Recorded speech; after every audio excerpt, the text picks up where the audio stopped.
Xin chào quý nhà đầu tư, tôi là Khánh Duy, chuyên viên phân tích tại công ty cổ phần chứng khoán Mirasep Việt Nam. Thì thực tế trong khoảng thời gian ngắn trở lại đây thì nhóm ngành cổ phiếu dịch vụ dầu khí đang đón nhận một cái sự quan tâm khá là lớn đến từ quý nhà đầu tư, khi mà đây là một cái nhóm mà có thể được xem là hưởng lợi rất là nhiều bởi những cái điều kiện kinh tế vĩ mô trong thời gian tới. Thì do vậy, tiếp nối các số của chương trình Marcellus đã phát sóng vừa qua, thì trong tập phát sóng lần này, phòng phân tích cũng sẽ đưa đến một cái bức tranh cũng như là triển vọng đầu tư vào cổ phiếu ngành dịch vụ dầu khí. Thì cụ thể đó chính là BTSC, hay là còn gọi là cổ phiếu BVS. Thì đây là một cổ phiếu được cho là sẽ có kết quả kinh doanh có thể nói là tăng trưởng một cách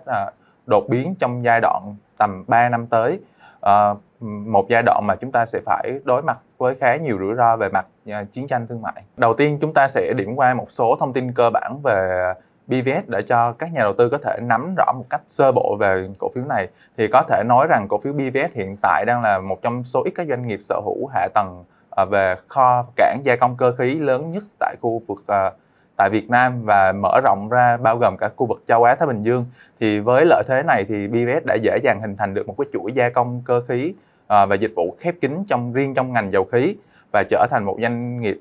đứng đầu trong lĩnh vực này. Tính tới thời điểm hiện tại, vốn hóa của BVS đang ở mức khoảng 640 triệu đô, chiếm vị trí dẫn đầu trong tổng số những doanh nghiệp công ty dịch vụ dầu khí đang được niêm yết trên Sở Giao dịch Chứng khoán Việt Nam. Xét về cơ cấu cổ đông thì hiện tại BVS đang có cơ cấu cổ đông gọi là khá là đa dạng, trong khi phần lớn các cổ phiếu khác thuộc về thuộc sở hữu của Tập đoàn Dầu khí Việt Nam BVN thì có tỷ lệ này khá là cô đặc. Khi xét cụ thể hơn về cơ cấu cổ đông thì chúng ta có thể thấy rằng BVS hiện tại đang được khá là nhiều quỹ ngoại sở hữu. Thì mặc dù cổ phiếu này đang được giao dịch trực tiếp trên Sở Giao dịch Chứng khoán Hà Nội, thì điều này cũng có thể ngụ ý rằng một cái điều là BVS có một cái khả năng rất là vững chắc về những yếu tố cơ bản cũng như là những yếu tố về tăng trưởng trong dài hạn, khi mà hầu hết các quỹ đang nắm giữ BVS đều theo đuổi một chiến lược và đầu tư tăng trưởng dài hạn. Xét về kết quả kinh doanh, có thể nói rằng hiện tại BVS đang đầu tư khá là dàn trải ra hầu hết các dịch vụ dầu khí truyền thống. Thì riêng đối với doanh thu thì chúng ta có thể thấy là hiện tại mảng gia công cơ khí luôn chiếm cái tỷ trọng lớn nhất, khoảng từ 50 đến 60% sự đóng góp. Thì trong đó nếu mà chúng ta xét tổng quan hơn thì sự đóng góp này cũng đang rất là đa dạng, khi mà 50% dự án là đến từ nước ngoài và 50% tổng số lượng dự án là đến từ trong nước. Và do đó đây là có thể được xem là một trong những yếu tố chính để dẫn dắt tăng trưởng của BVS trong thời gian tới. Và cũng lưu ý rằng các phần doanh thu dịch vụ còn lại cũng sẽ chịu ảnh hưởng đáng kể bởi hoạt động gia công cơ khí, do đây là hầu hết đều là các dịch vụ đi kèm phát sinh theo hoạt động gia công cơ khí. Mặc dù có đóng góp lớn về mặt doanh thu, tuy nhiên hơn một nửa lợi nhuận ròng và dòng tiền của BVS được đóng góp bởi phần lãi liên doanh liên kết thông qua việc là cho thuê và vận hành các SO và SPSO. Tổng quan về mặt doanh nghiệp là vậy. Vậy đâu là động lực sẽ thúc đẩy tăng trưởng của BVS trong thời gian tới? Và chúng ta sẽ cùng tìm hiểu sâu hơn về bức tranh toàn cảnh ngành năng lượng nói chung cũng như là ngành dầu khí truyền thống nói riêng trong bối cảnh của Việt Nam hiện tại và trong thời gian tới. Đối với ngành dầu khí của chúng ta hiện đang đứng ở thời điểm có thể nói là thuận lợi nhất trong nhiều năm trở lại đây, hoặc có thể nói đây đang là chu kỳ mới của ngành dầu khí, khi mà việc giá dầu liên tiếp duy trì ở mức cao trong một khoảng thời gian dài. Mức giá này nằm trên ngưỡng hòa vốn của các doanh nghiệp thượng nguồn, vốn dao động chỉ trong khoảng từ 40 đến 60 đô một thùng. Và đương nhiên với việc giá dầu luôn duy trì ở mức cao như vậy cũng kéo theo một lượng lớn nhu cầu phát triển trong hoạt động thăm dò và khai thác các mỏ dầu khí mới. Và trên thực tế, riêng đối với tại thị trường Việt Nam trong 2024 vừa qua thì chúng ta cũng thấy được rằng là Tập đoàn Dầu khí Việt Nam cũng đã gia tăng đáng kể cái chi phí đầu tư và hoạt động thượng nguồn, với số liệu ước tính đạt khoảng 1,1 tỷ đô. Thì đây là một con số cao nhất kể từ năm 2016, sau khi mà ngành dầu khí trong nước đã đạt đỉnh và bắt đầu suy thoái kể từ giai đoạn 2015 đến 2016. Và nếu chúng ta nhìn rộng ra thì có thể thấy là trong khoảng nửa cuối năm 2023 thì hàng loạt dự án thượng nguồn trọng điểm đã được phê duyệt và có những cái bước tiến quan trọng trong những cái vấn đề cam kết thương mại và hướng tới việc sẽ sẵn sàng triển khai trong giai đoạn khoảng từ năm 2024 đến năm 2028. Thì trong đó chi tiết hơn thì chúng ta có thể thấy là đối với những dự án công bố thì riêng trong giai đoạn này thì nguồn vốn đầu tư trong hoạt động thượng nguồn thì dự kiến khoảng tầm 5,8 tỷ đô. Thì trong đó riêng đối với dự án Lobe Ô Môn thì đóng góp khoảng 2,8 tỷ đô. Thì với các lợi thế mà chúng ta đã nêu cho BVS từ khoảng ban đầu thì có thể nhìn lại rằng BVS đã không nằm ngoài xu hướng đầu tư này, khi mà liên tiếp đã trúng thầu hàng loạt những dự án dầu khí trong nước với tổng giá trị công bố ước tính đến thời điểm hiện tại mà chúng ta quan sát có thể thấy là khoảng 1,5 tỷ đô. Và dự kiến con số này có thể sẽ tiếp tục gia tăng trong thời gian tới khi mà những dự án sắp tới sẽ được đưa ra đấu thầu.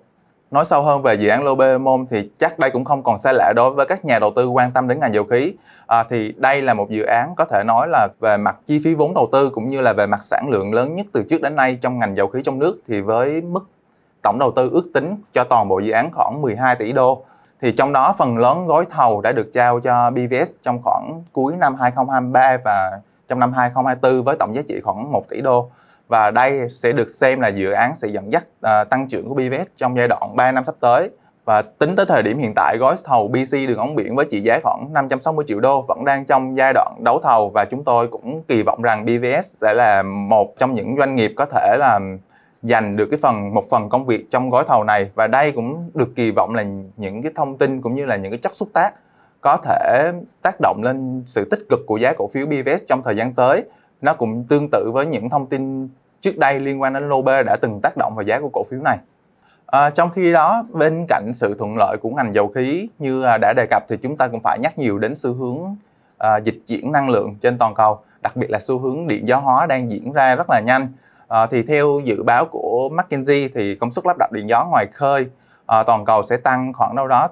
16 lần từ năm 2020 đến năm 2050. Và chúng ta có thể thấy rằng đối với khu vực châu Á Thái Bình Dương thì dự kiến sẽ chiếm khoảng 2/3 tổng công suất lắp đặt, với mức tăng trưởng trong cùng giai đoạn này là khoảng 37 lần. Thì đây là một con số rất là lớn, và trên thực tế là thị trường Đài Loan đang chứng minh rằng đây là khu vực mà có thể nói là bùng nổ đầu tiên về nhu cầu và phát triển năng lượng điện gió. Và sự bùng nổ này đã mang lại cho PVS một lượng lớn giá trị hợp đồng khổng lồ về trong việc mà thi công và chế tạo những chân điện gió, với giá trị hợp đồng công bố ước tính đến thời điểm hiện tại là khoảng 500 triệu đô. Và cũng theo thông tin từ doanh nghiệp, trong giai đoạn sắp tới, tổng số lượng hợp đồng điện gió đến từ thị trường Đài Loan này có thể lên đến con số khoảng 2 tỷ đô. Đó là tiềm năng về mặt điện gió trên thị trường quốc tế. Vậy quay trở lại thị trường Việt Nam. Hiện tại theo quy hoạch Điện 8 đã đáp ứng được nhu cầu tăng trưởng 2 con số về GDP đến năm 2030, tương ứng nhu cầu tiêu thụ điện phải đạt mức tăng trưởng khoảng 12.5%. Việc nhu cầu điện gia tăng một cách đột ngột như vậy cũng sẽ đòi hỏi kéo theo việc chúng ta phải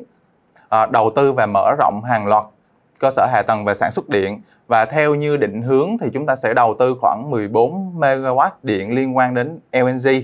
Và có thể thấy là trong giai đoạn vừa rồi thì LNG đang trở thành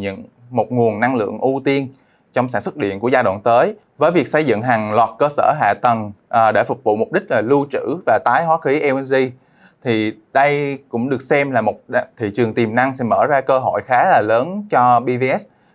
Và theo thông tin của GAS, đây là một trong số ít doanh nghiệp được cấp phép và đầu tư về hạ tầng LNG. Thì GAS hiện đang dành ra khoảng 50.000 tỷ cho việc phát triển hạ tầng LNG, bao gồm cả kho nổi. Và cho đến thời điểm hiện tại chỉ có PVS là doanh nghiệp trong nước duy nhất đáp ứng được nhu cầu và kho nổi chứa LNG. Và tổng kết lại, chúng ta sẽ thấy được toàn cảnh lượng cam kết hợp đồng khổng lồ đến từ PVS, với số liệu công bố ước tính cho đến thời điểm hiện tại thì chúng tôi ghi nhận là khoảng 2,8 tỷ đô. Và trong đó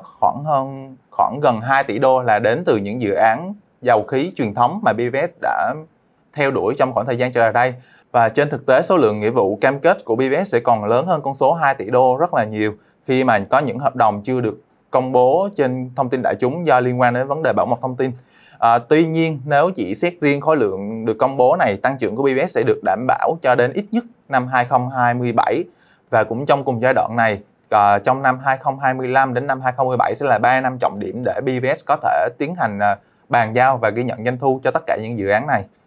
Và đó là bức tranh tổng quan cũng như là triển vọng đầu tư vào PVS trong thời gian tới. Vậy quay trở lại câu chuyện kết quả kinh doanh trong năm 2024 thì chúng ta có thể thấy rằng việc chu kỳ kinh doanh thuận lợi như đã có đề cập từ ban đầu thì đã một phần nào đó được thực hiện hóa trong năm 2024 lần này, với cái mức hiệu suất chúng ta có thể quan sát thấy là cao nhất kể từ năm 2015, với doanh thu hợp nhất khoảng 24.000 tỷ đồng, tăng 23% so với cùng kỳ, trong khi lãi ròng đạt quanh khoảng 1.200 tỷ, tăng 15% so với cùng kỳ. Thì vẫn là phân khúc gia công cơ khí đóng góp sự tăng trưởng vượt trội với khoảng 14.000 tỷ đồng, thì nhờ một phần bàn giao và các dự án chân đế ngoài khơi cho Ørsted và hoàn thành dự án Galap-Bax 3 tại Trung Đông. Và nhìn chung những phân khúc khác và như chúng tôi đã có đề cập từ ban đầu là cũng sẽ tăng trưởng đi theo ngành gia công cơ khí thì chúng ta cũng thấy được sự tăng trưởng rất ấn tượng, khoảng tầm 10 cho đến 30% ở các mảng hoạt động dịch vụ liên quan. Và chỉ riêng trong năm 2024, BVS cũng đã tham gia đấu thầu thành công một lượng lớn hợp đồng cơ khí với giá trị rất là lớn, khoảng đâu đó ước tính khoảng 1,3 tỷ đô. Với việc khép lại năm 2024 đầy thuận lợi như vậy thì đây là được cho là một năm đầu tiên trong quá trình tăng trưởng vượt bậc của BVS hướng đến năm 2027. Và trong năm 2025 chúng tôi dự kiến kết quả kinh doanh của BVS sẽ tiếp tục đạt những đỉnh cao mới với mốc doanh thu khoảng 36.600 tỷ đồng, tương ứng với mức tăng trưởng khoảng 54%, trong khi mà lợi nhuận sau thuế dự kiến mức tăng khoảng 34% với giá trị khoảng 1.500 tỷ đồng. Và phần lớn sự tăng trưởng này được đóng góp bởi 3 yếu tố chính, đó chính là việc sự dẫn dắt và ghi nhận hợp đồng của hoạt động gia công cơ khí với giá trị khoảng 25.200 tỷ đồng, tương ứng với mức tăng khoảng 83% so với cùng kỳ năm ngoái, nhờ vào cái việc mà ghi nhận hơn 1 tỷ giá trị hợp đồng mà chúng ta đã ký trong giai đoạn vừa qua. Và tiếp đến đó, phần thứ hai đó chính là sự gia tăng của những mảng dịch vụ ở mức tăng khoảng từ 5 đến 10% nhờ việc cái giá dầu tiếp tục vẫn duy trì ở mức cao. Và trong đó nhân tố cuối cùng đó chính là hoạt động đóng góp nguồn thu đáng kể đến từ việc cho thuê và vận hành các kho nổi FSO và SBSO với đóng góp khoảng 840 tỷ đồng. Mặc dù là đi ngang so với năm ngoái, nhưng đây được cho là một cái mức có thể tạo ra những cái dòng tiền ổn định cho BVS trong giai đoạn tới. Và tổng hợp các yếu tố trên sau khi đưa vào mô hình định giá chiết khấu dòng tiền thì chúng tôi có đưa ra mức định giá khoảng 41.600 đồng một cổ phiếu đối với BVS, tương ứng với mức tăng khoảng 23%. Do đó chúng tôi khuyến nghị mua đối với cổ phiếu BVS. Vừa rồi cũng là bức tranh đầu tư và cổ phiếu BVS cũng như là giá mục tiêu và khuyến nghị mua cổ phiếu này. Thì đến đây cũng đã kết thúc thời lượng phát sóng của chương trình Marketplace. Cảm ơn quý nhà đầu tư đã lắng nghe và hy vọng chúng ta có thể gặp nhau trong số phát sóng tiếp theo. Xin chào và hẹn gặp lại.